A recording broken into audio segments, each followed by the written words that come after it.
नमस्कार विद्यार्थी मित्रमैत्रिणींनो, मराठी बाय मनीषा या आपल्या युट्यूब चॅनलमध्ये आपणा सर्वांचे स्वागत. मित्रांनो, आजच्या भागामध्ये आपण इयत्ता 6वीचा पाठ क्रमांक 14 अप्पाजींचे चातुर्य हा विलास गीते यांच्या पाठामध्ये स्वाध्याय अभ्यासणार आहोत. आणि मित्रांनो, हा भाग क्रमांक 1 असणार आहे, कारण ह्या पाठातील प्रश्न खूप जास्त असल्यामुळे मी हा स्वाध्याय 2 भागांमध्ये विभाजित केलेला आहे. म्हणून तुम्ही हा आणि इथून पुढचा पाठ देखील पाहायचा आहे आणि ह्यातील प्रश्न व्यवस्थित समजून घ्यायचे आहे. बघा मित्रांनो, ह्या आधी आपण ह्याच पाठाचं स्पष्टीकरण मागील व्हिडिओमध्ये पाहिलेलं आहे. त्यामध्ये अप्पाजी नावाच्या व्यक्तीने कशा पद्धतीने आपल्या चातुर्याचा वापर करून ह्या परीक्षा पास केलेल्या आहे आणि ह्या अप्पाजींच्या चातुर्याचा गौरव लेखकांनी अतिशय सुंदर शब्दामध्ये या पाठामध्ये वर्णन केलेलं आहे. तो पाठ तुम्ही देखील आधी पाहून घ्यायचा, म्हणजे तुम्हाला आजचा हा स्वाध्याय समजणार आहे. तर चला मित्रांनो, पाहूया अप्पाजींचे चातुर्य या पाठाचं स्वाध्याय. त्यामध्ये प्रश्न पहिला, 1-2 वाक्यात उत्तरे लिहा. पहिला प्रश्न अ, अप्पाजींनी बैलगाडीत कशाची पीक घ्यायला लावले? उत्तर, अप्पाजींनी बैलगाडीत कोबीचे पीक घ्यायला लावले. हा प्रश्न, उत्कृष्ट दर्जाची मूर्ती कोणती? उत्तर, ज्या मूर्तीच्या कानात घातलेली तार तेथेच अडून राहिली ती तिसरी मूर्ती उत्कृष्ट दर्जाची होय. ई प्रश्न, कलिंगचा राजा संतुष्ट का झाला? कारण अप्पाजींनी तीनही मूर्तीचा दर्जा बरोबर ओळखल्याने कलिंग राजा संतुष्ट झाला. नेक्स्ट क्वेश्चन, 3-4 वाक्यात उत्तरे लिहा. मित्रांनो, हा प्रश्न थोडा ब्रीफ असणार आहे, कारण यामध्ये उत्तरं थोडी मोठी मोठी आहेत आणि ती तुम्ही व्यवस्थित समजून घ्यायची, म्हणजे तुम्हाला उत्तर लिहिताना काहीच अडचण येणार नाही. त्यामध्ये प्रश्न पहिला अ, अप्पाजींनी ताजी कोबी कलिंग देशात कशी पाठवली?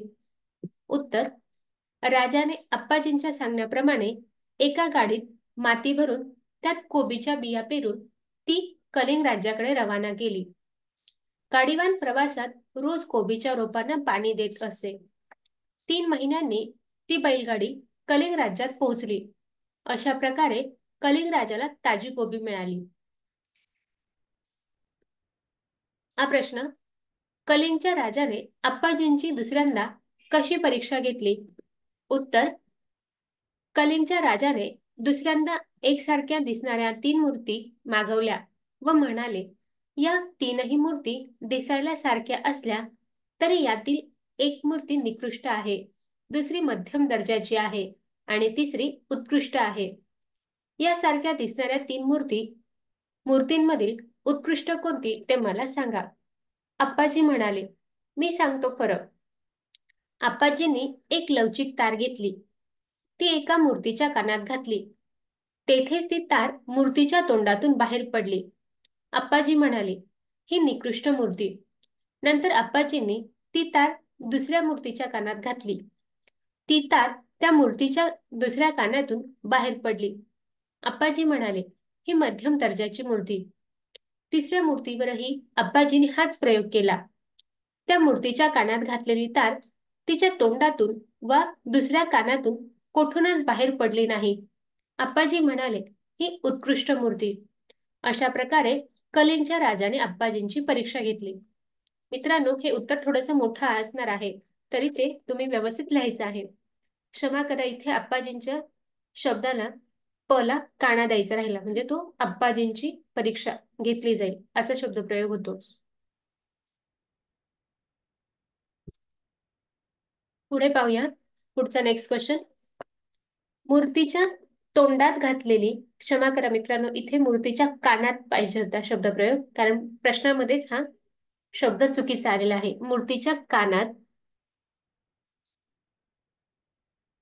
घातलेली तार तोंडातून बाहेर येते याचा अप्पाजींनी कोणता अर्थ लावला? त्याचं उत्तर, एखादा माणूस ज्या अफवा ऐकतो त्यांचा खरे खोटेपणा पडताळून न पाहता जर तो त्या दुसऱ्यांना सांगू लागला तर त्याचे व समाजाचेही हित होत नाही. अशा प्रकारे मूर्तीच्या कानात घातलेली तार तोंडातून बाहेर पडली असा मूर्तीबद्दल अर्थ लावलेला आहे. म्हणजेच असा अर्थ मूर्तीबद्दल अप्पाजींनी लावला. नेक्स्ट ई क्वेश्चन, आप्पाजींच्या मते उत्तम माणूस कोणता? उत्तर, अफवा ऐकल्यावर जो माणूस दुसऱ्या कार्याने ती सोडून देत नाही किंवा लगेच ती दुसऱ्याला सांगत नाही, तर तिच्या खरे खोटेपणाची खात्री करून घेतो आणि आपण काय ऐकले ते पुराव्याशिवाय सांगत नाही, तो माणूस उत्तम. हा तिसऱ्या मूर्तीचा अर्थ होय, असे आप्पाजींचे मत आहे. नेक्स्ट व्याकरणातील प्रश्न आहे. प्रश्न असा, विरुद्धार्थी शब्द लिहा. त्यामध्ये पहिला शब्द आहे हित, त्याच्या विरुद्ध अपोजिट अहित. त्यानंतर नेक्स्ट अवघड सोपे, निकृष्ट उत्कृष्ट. नेक्स्ट क्वेश्चन, खाली दिलेल्या उदाहरणाप्रमाणे चौकट पूर्ण करा. आता इथे 3 चौकटी दिलेल्या आहेत आणि ह्या 3 चौकटींमधील काही रिकामे दिलेले आहेत. तर त्यामध्ये आपल्याला कोणकोणते शब्द लिहायचे ते पाहूया. बघा, इथे गाडी हा शब्द दिलेला आहे आणि गाडी ह्या शब्दाला फक्त वान हा शब्द लावून गाडीवान शब्द तयार होतो. त्याचबरोबर चतुर ह्या शब्दाला ई लावायचा आहे, म्हणजे चतुराई हा शब्द प्रयोग होतो.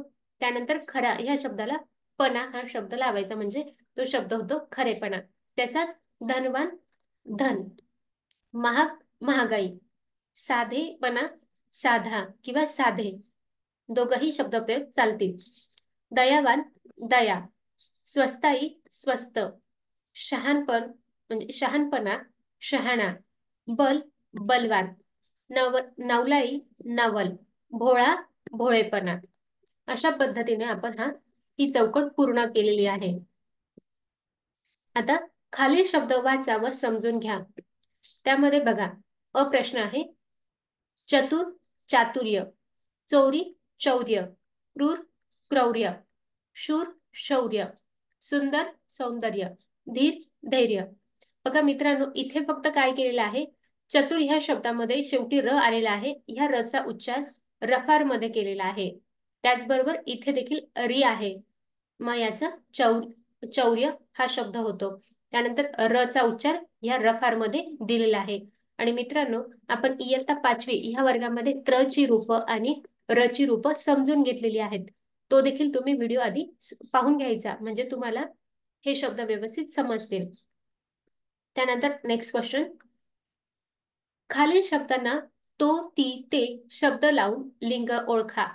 त्यामध्ये अ प्रश्न, दरी, त्याला दरी ह्या शब्दाला तो ती ते प्रत्यय लावायचा आहे. मग आपण उच्चार करताना कसा शब्द प्रयोग करतो, ती दरी, म्हणजे ती स्त्रीलिंग झालेली आहे. त्यानंतर नेक्स्ट पान, ते पान, ते नपुसकलिंग. माठ, तो माठ पुल्लिंग. लाडू, तो लाडू, हा देखील तो पुल्लिंग हा शब्द प्रयोग होतो, म्हणजे त्याचं उत्तर आहे पुल्लिंग. खालील आकृतीत दिलेल्या शब्दास विशेषण लावा. आता बघा, इथे कोबी हे नाम दिलेलं आहे आणि ह्या कोबीला आपल्याला विशेषण लावायचे आहेत. मग त्यामध्ये ताजी कोबी, त्याचबरोबर चवदार कोबी, बेचव कोबी आणि शिळी कोबी असे शब्द प्रयोग आपण इथे केलेले आहे, म्हणजे ह्या कोबीसाठी हे विशेषण आलेली आहेत. आता नेक्स्ट क्वेश्चन, मूर्ती. मूर्ती ह्या नामासाठी विशेषण शोधा, म्हणजे लावा. त्यामध्ये बघा, मातीची मूर्ती, देखणी मूर्ती, त्याचबरोबर सजवलेली मूर्ती आणि सुंदर मूर्ती. आता मित्रांनो, ह्या पाठातील आपण ठराविक क्वेश्चन ह्या पहिल्या भागामध्ये घेतलेले आहेत आणि उरलेले प्रश्न आपण दुसऱ्या भागामध्ये घेतलेले आहेत, म्हणून ते देखील तुम्ही पुढचा व्हिडिओ पाहायचा आहे. आणि मित्रांनो, तुम्हाला मराठी व्याकरणातील लिंग, विरुद्धार्थी शब्द, विशेषण, नाम आणि सर्वनाम हे जर घटक समजून घ्यायचे असतील तर याची लिंक मी डिस्क्रिप्शन बॉक्समध्ये दिलेली आहे आणि ती लिंक तुम्ही ओपन करून हे सगळे घटक समजून घ्यायचे आहेत. आणि मित्रांनो, आता आपण ह्याच आप्पाजींचे चातुर्य स्वाध्याय भाग क्रमांक 2 हा पुढील व्हिडिओमध्ये बघणार आहोत, म्हणून तुम्ही आत्ताच आपल्या चॅनलला सबस्क्राईब करून ठेवा. आणि मित्रांनो, आजचे हे प्रश्न तुम्हाला आवडले असतील आणि सोपे वाटले असेल तरच व्हिडिओला लाईक करा, जास्तीत जास्त मित्रांपर्यंत शेअर करा आणि व्हिडिओ कसा वाटला ते मला कमेंट करून कळवायचं आहे. आणि अजून आपल्या चॅनल सबस्क्राईब केलं नसेल तर चॅनल सबस्क्राईब करून हे घंटेचं आयकॉन देखील प्रेस करायचं आणि आपल्या चॅनलला थोडंसं सपोर्ट करायचं. आणि आजचा हा व्हिडिओ तुम्ही पूर्ण पाहिला त्याबद्दल तुमचे मनापासून धन्यवाद.